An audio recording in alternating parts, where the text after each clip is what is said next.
A pequena virtude da economia. Temo que o título deste capítulo possa causar estranheza. Como é possível falar de fazer economia nos tempos que correm, quando já custa tanto ter o mínimo necessário para os gastos do mês?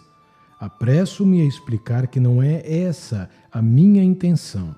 Não se trata de fazer um pé de meia que renda juros numa caderneta de poupança. Aliás, essa medida de prudência dificilmente poderia ser considerada uma virtude. A pequena virtude da economia consiste em esforçar-se por não desperdiçar nada e por utilizar todas as coisas do melhor modo possível. Encarada neste sentido, concordaremos facilmente em que é uma virtude importante e de grande atualidade na vida de um lar cristão. Devemos acrescentar, e é o argumento de mais peso para abordarmos o tema, que Jesus Cristo em pessoa nos recomendou o espírito de economia. E isto numa circunstância que conhecemos bem, após a primeira multiplicação dos pães. Estaremos lembrados de que uma multidão de 5.000 homens tinha escutado os mandamentos do Senhor durante todo o dia. Aproximando-se a noite, o mestre não quis que regressassem aos seus lares em jejum, mas não havia nas proximidades uma aldeia onde pudessem comprar pão. Jesus fê-lo então sentar em grupos de 100 e de 50, e, tomando os 5 pães de cevada que um rapaz lhe trouxera, multiplicou-os com tal abundância que todos tiveram o suficiente para saciar a fome. Mais ainda, descontada a provisão que os convivas mais prudentes certamente teriam feito para o caminho de volta, ainda ficaram espalhadas pelo chão algumas sobras. Facilmente desperdiçamos o pão que não ganhamos com o nosso próprio esforço.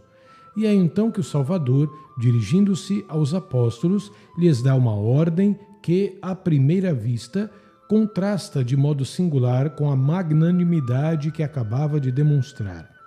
Recolhei os pedaços que sobraram para que nada se perca.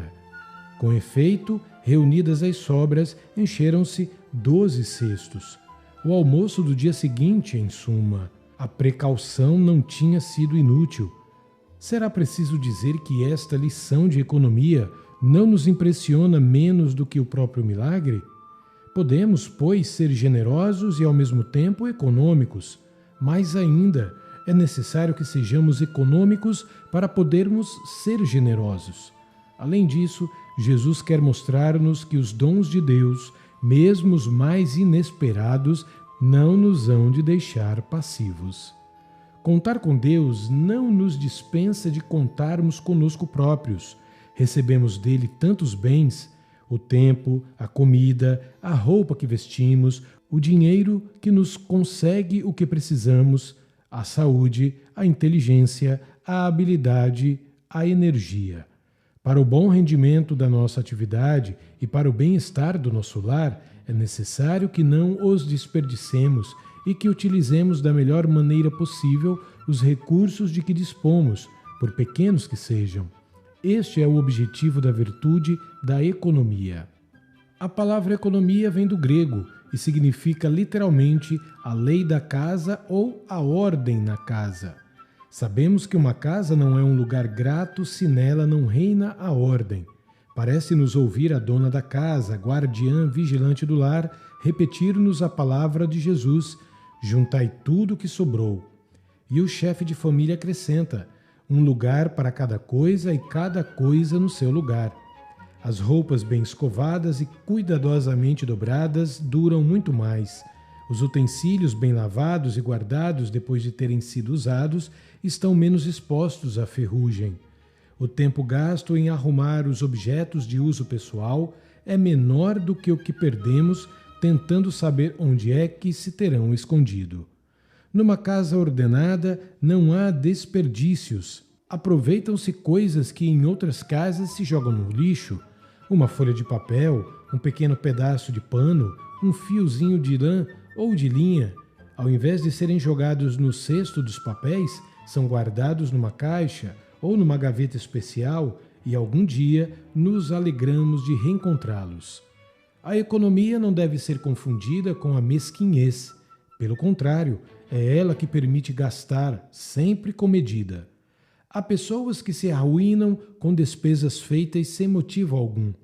Deixam-se tentar por um preço baixo, mas acabam jogando fora o dinheiro porque compram sem necessidade. Alguém me dizia: não sou suficientemente rico para comprar numa liquidação.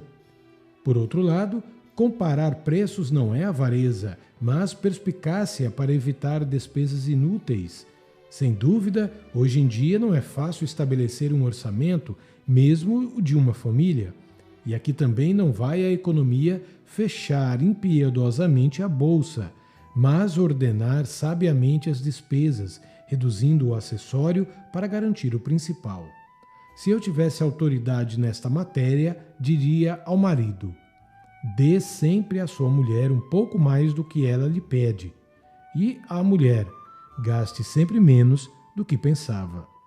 Aqui está o elemento que estabelece o equilíbrio e salvaguarda a paz do casal. Estamos bem longe da religião, pensará alguém. De maneira nenhuma. A palavra do Senhor, que antes citava, bastará para nos convencer de que estamos bem dentro do terreno religioso. A virtude da economia, com efeito, nos ensina a respeitar a obra de Deus, fazendo-nos reconhecer o preço de todos os bens de que desfrutamos. Quem pode dizer melhor a Deus: o pão nosso de cada dia nos dai hoje?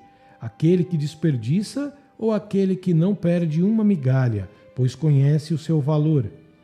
Lembremo-nos dos traços com que Jesus nos pintava o pecador. Não foi procurar no submundo da sociedade um criminoso sórdido. Representou-o na figura do filho mais novo de um agricultor que dilapida estupidamente a fortuna adquirida aos poucos por seu pai.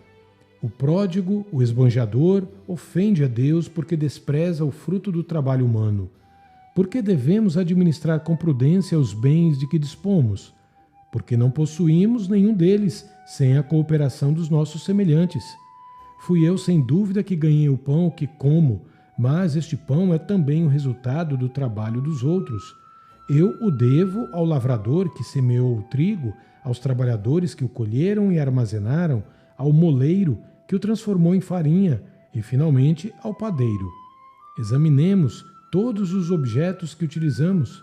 Cada um deles testemunha a admirável colaboração dos homens, cada um a serviço dos outros. Segue-se daí que não temos o direito de os desperdiçar. Numa página magnífica em que condena os homens que abusam de suas riquezas, Gratry interrompe-se para refletir sobre o respeito e a estima que se deve ter pelo dinheiro. Que é, afinal, o dinheiro, escreve ele, e de onde é que vem? O dinheiro é trabalho acumulado, é tempo, é vida humana, é sangue, são suores, são lágrimas. Isso é o que tendes entre as mãos. Não vos assiste o direito de profaná-lo. Sim, quem gasta a torto e a direito não prejudica somente os seus próprios interesses, prejudica os outros, reduzindo ao nada o que poderia e, portanto, deveria servir a um outro. Seu Evangelho nos aconselha o espírito de economia, é principalmente com o fim de que aumentem os meios de que dispomos para ajudar os menos favorecidos do que nós. Vista sob este ângulo, a economia já não se apresenta como uma velhinha mirrada e desconfiada, sempre temerosa de que lhe falte alguma coisa, e que acaba por encontrar um vigarista que a deixa sem nada. Pelo contrário, eu vejo a economia como uma pessoa bem vestida e clarividente. Ninguém a engana, ninguém como ela para descobrir as boas oportunidades. Arranja-se com o que tem, porque é rica, de todas as necessidades inúteis que não criou para si. Ela vos vê num aperto, logo vos tirará dele, pois não deixa que nada se perca, e assim sempre tem algo para dar. Já a tereis reconhecido, ela não está longe de vós. Felicito-vos, pois no vosso lar não faltará nada.